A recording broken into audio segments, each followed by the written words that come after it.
O local mais sagrado para a religião israelita era o templo. Este local misterioso é rodeado de uma história cheia de voltas e viravoltas. Inicialmente, o tabernáculo foi o primeiro templo usado pelos hebreus até a construção de um templo fixo.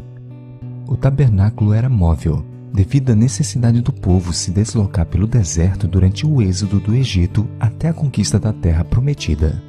Depois de se estabelecer em Canaã, o primeiro templo foi construído durante o reinado de Salomão, utilizando material que havia sido acumulado em grande abundância por seu pai e antecessor, o rei Davi. O templo se tornou o principal símbolo da religião judaica. Entre os diversos motivos estava a localização no qual o mesmo havia sido construído. O verso inicial do capítulo 3 de 2 Crônicas revela: Começou Salomão a edificar a casa do Senhor em Jerusalém, no Monte Moriá, onde o Senhor aparecera a Davi, seu pai, lugar que Davi tinha designado na eira de Ornã, o Jebuseu.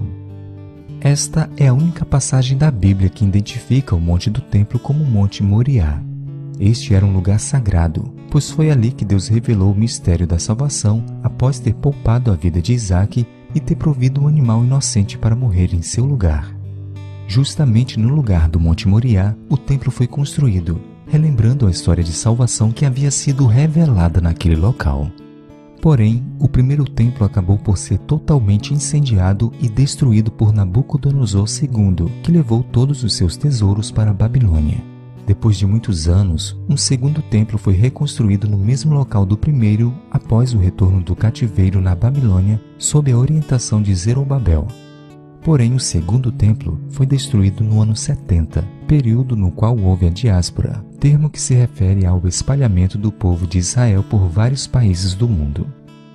Vagando sem pátria por vários continentes, após a Segunda Guerra Mundial, os israelitas decidiram voltar para Jerusalém. Este foi o movimento denominado de sionismo. Porém, Jerusalém estava ocupada pelos árabes. E exatamente no Monte Moriá, onde o templo israelita havia sido edificado, foi construída uma mesquita árabe chamada Domo da Rocha.